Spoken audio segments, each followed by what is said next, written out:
guys, Evan Oric here, back in another video, and today we're going to be doing a new fan review show episode on my friend Robozilla64's new fan film, The Kilaaks Return.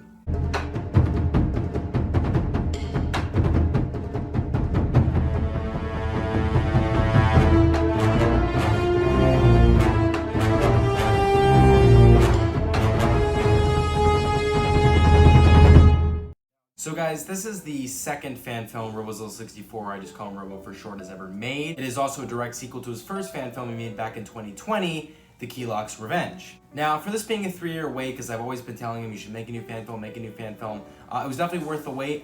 Really enjoyed it a lot. And by the way, one of the reasons why I was going to review it is because it made it to 15 minutes, or just about. You have to understand, one of the rules of making a fan review show episode is that I preferably like to review long fan films because, you know, I don't really consider, a 3 or 4 minute film a fan film. You know, a fan film should be long. It should contain the amount of content you could make into a normal movie, but just have to compose it and make it a little bit shorter because you can't make a normal movie. We don't have that kind of budget. But because it reached nearly 15 minutes, I'm not going to be doing this fan review show episode and I'm going to be leaving. So, see ya. All kidding aside, let's actually talk about this fan film, and I'm going to go straight into the pros, and then we're going to get to the, of course, in Robo's perspective, the very bad part of the video, which is the cons, the part of the video everybody hates. So again, let's get into the pros of this fan film. So when it comes to this fan film, one of the things that I definitely like a lot about it is the plot. Now, the thing with the plot is it's very well connected to the original film, and also contains lots of the film taking place before The Kilaaks Revenge. So in other words, half of this film is supposed to take place before the prequel, and it's supposed to take place after The Kilaaks Revenge. Another thing I love about this fan film are the sets. Matter of fact, the set you're seeing right now is on Monster Island. I really think this is perhaps the best set of the entire fan film, maybe even the best set Robo has ever made in general. We should also not forget that 70% of the movie, I would argue, is in stop motion, and because it takes such a long period of time, I would have to say he did a very, very good job with it. It's important to add that the effects throughout this film are done well. To make this film more clear, Robo also did a very good job at connecting it very, very clearly to the original film, The Kilaaks Revenge, by even using footage from the original movie itself. Now that we've mentioned all those pros out of the way, let's get into, as I mentioned earlier, his least favorite part of this whole review video, the cons. Now, one of the biggest cons of this entire film that I think Robo's going to be shocked to hear from me, but I'm just going to have to say it, I do not agree that Gmod shots should be substituted for character human shots. In case you couldn't already tell, all the human story is done entirely on Gmod. Now, am I arguing that for a return fan film, Gmod wasn't worth a shot as far as experimenting is concerned? No, that's not at all what I'm saying. I do think it was worth experimenting, but I think all in all it doesn't really work well for the simple reason that it doesn't match well with the other parts of this fan film that are done practically. Take, for example, this shot of the Reformers plane coming in to bomb Godzilla Mountain so they can resurrect Godzilla.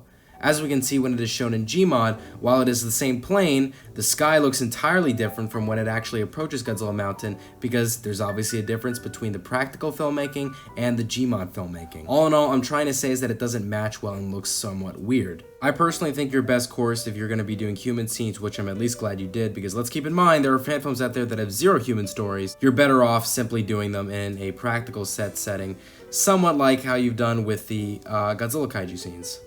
The next con I have with this film is the dialogue. Now I understand that Robo has only done 2 fan films consisting of human stories blended in with monster stories, but I still think a lot of the dialogue in this film, such as this scene for example, started out a little bit too strange. Your father wanted me to talk to you before he died. You knew my father? Yes, in fact, I fought alongside him. So wait a minute, I think one of the... hold on a second, who's that sexy voice actor? It all started 4 years earlier when the Kilaak invaders finally arrived at Earth. All kidding aside though, I think a lot of the issues with this dialogue is that not only do we have any idea who these characters are, but the dialogue that they're having in this scene, for example, is too generic and there are a lot of odd pauses in between everything. The media thought we died.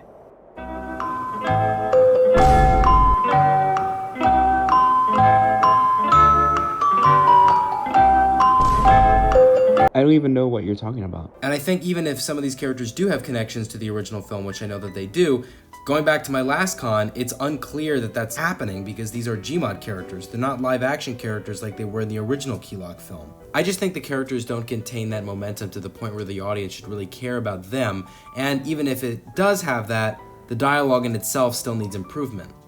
All right, guys, we are back. after looking at the pros and the cons, and now I'm just going to give it my overall opinion. Overall, the Kilaaks Return was a very, very good fan film, a very good sequel, and is my understanding of it being the final, I guess, connection to the original fan film, The Kilaaks Revenge. There's not going to be any other fan films about the story. I have to say it ended it off quite well. And as I've joked with him before, this is not going to be one of those reviews where I've given it an 8.399999999 out of 10. 99% hot gas. For some very, very specific number. Because, hey, look, I want to go as specific and down to the wire as possible when I give my ratings. But this time, I didn't really have to do that. It was just a simple 8.5 out of 10. And it's one of the reasons why I'm glad to be reviewing it, because it was such a great fan film. So anyways, guys, highly recommend you go check it out. The film is doing astronomically well.